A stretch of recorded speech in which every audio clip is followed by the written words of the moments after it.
Iraq economic news and points to ponder Friday morning, the 12th of September 25.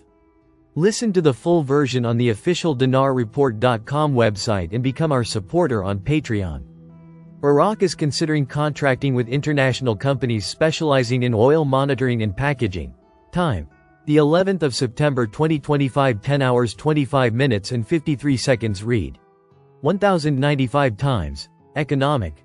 Al-Farad News informed sources within the Ministry of Oil said on Thursday that the ministry is studying a plan to enhance the transparency of oil exports from Basra ports, as part of measures aimed at curbing U.S. pressure on the oil sector. Last Saturday, Prime Minister Mohammed Shia al-Sudani ordered the formation of a high-level investigative committee to investigate suspicions of Iraqi oil smuggling.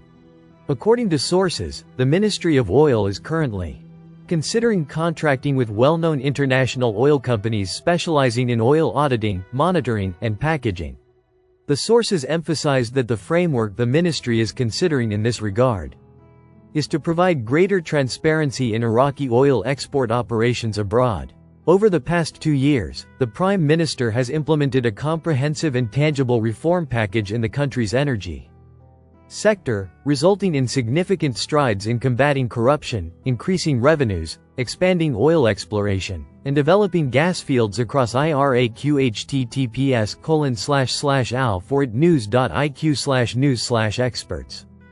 Iraq on the verge of self-sufficiency in oil derivatives. Economic. The 11th of September 2025 morning. Hussein Faleh. Over the past 2 years, Iraq's oil refining sector has witnessed significant transformations as part of a broader government strategy aimed at achieving energy security, reducing reliance on imports, and achieving self-sufficiency in all petroleum products. Oil refining capacity has risen to 1.3 million barrels, placing the country among the top Arab countries in this field. Oil expert Nabil al-Marsomi explained in an interview with Al-Saba that Iraq's oil refining capacity currently stands at around 1.3 million barrels per day. But the actual production of petroleum derivatives does not exceed 1 million barrels per day.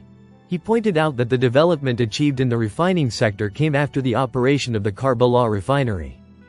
The addition of new units in the northern and Al-Sumud refineries in Salah al-Din, in addition to the development of the Basra refinery, which contributed to increasing the production of gasoline and gas, decrease in gasoline imports. Al-Marsomi added Iraq previously imported about 15 million liters of gasoline per day, while imports have now decreased to about 6 million liters. He explained that the country achieved self-sufficiency in gas in 2024, but will resume importing in 2025 due to the growing demand for this material for use in electricity generation. Al-Marsomi continued, Iraq may be able to achieve self-sufficiency in gas next year, but it will be difficult to achieve this in gasoline due to the significant increase in consumption rates. He pointed out that the most prominent challenges facing Iraqi refineries are the antiquated nature of their infrastructure, as they still produce about 400,000 to 500,000 barrels per day of fuel oil, black oil, whose value in global markets is lower than the price of crude oil, and its local uses remain limited, causing economic losses.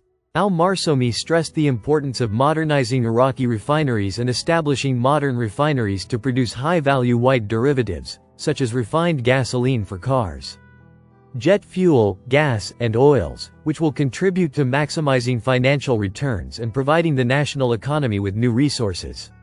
Expanding storage capacity. For his part, oil expert Hamza al-Jawari proposed to advance the refining and petrochemical industries, expanding the storage capacity of petroleum products and separating it organizationally from extractive industries. Al-Jawari told Al-Saba, expanding storage capacity is essential, as any failure to sell any product could lead to the refinery shutting down, which poses a major challenge that must be addressed.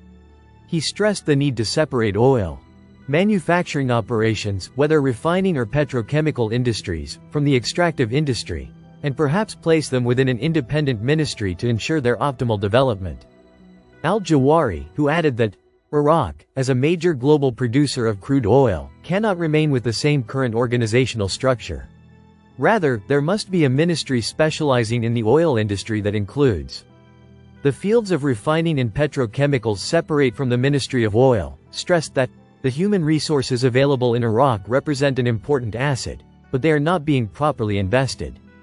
Despite the state spending large sums of money on them, he called for intensive training of Iraqi personnel in the refineries and petrochemical industries sector, in order to qualify them to contribute to the development of the national industry. Investing in human energies. Al-Jawari stressed that the issue is not limited to increasing refining capacity alone, but rather includes optimal investment in human resources and expanding storage capacities, in addition to establishing a private institution to market petroleum products and petrochemical industries, which will enhance the country's economic capabilities and bring about a major development boom.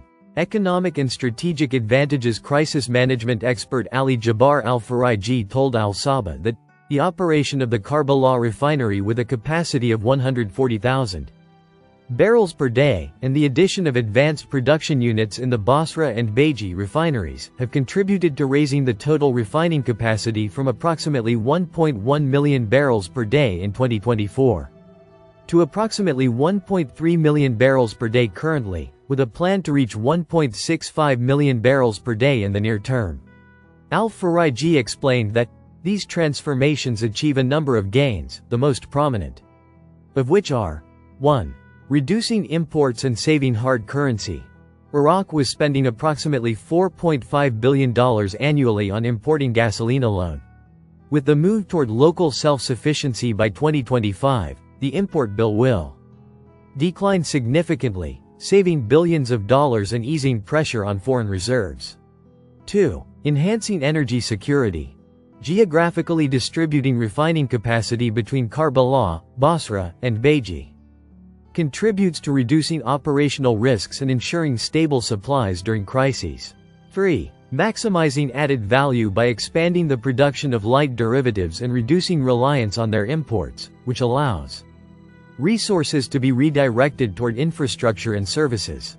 4. Attracting investment and transferring technology through new projects, such as the South Basra Al-Tuba refinery with a capacity of 200,000 barrels per day, which represents an entry point for investment partnerships and the localization of refining technologies.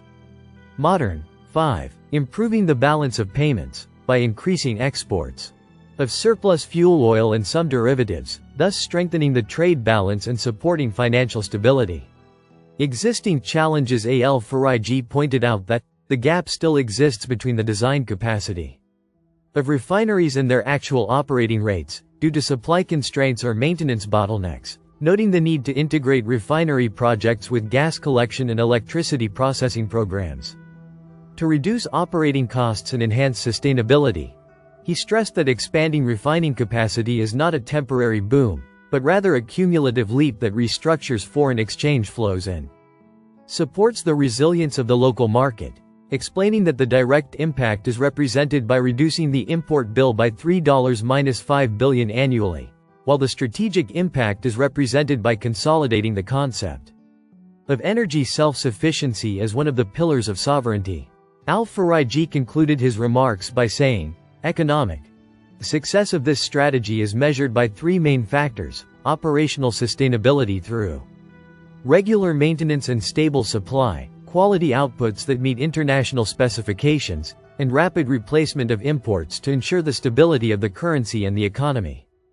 The kidney. Earlier, Prime Minister Mohammed Shia al-Sudani confirmed that Iraq had raised its refining capacity to 1.3 million barrels per day. The media office said in a statement within the framework of the government's approach to strengthening national sovereignty in the energy sectors and providing petroleum derivatives, on the path to consolidating economic stability and confident national development. Iraq has been able to raise its refining capacity to the level of 1.3 million barrels per day, to become among the Arab countries with the highest capabilities in this field, noting that, with this growth and expansion in capabilities, we are moving towards achieving a refining capacity of 1.65 million barrels per day. Listen to the full version on the official dinarreport.com website and become our supporter on Patreon. Source: Dinar Recaps.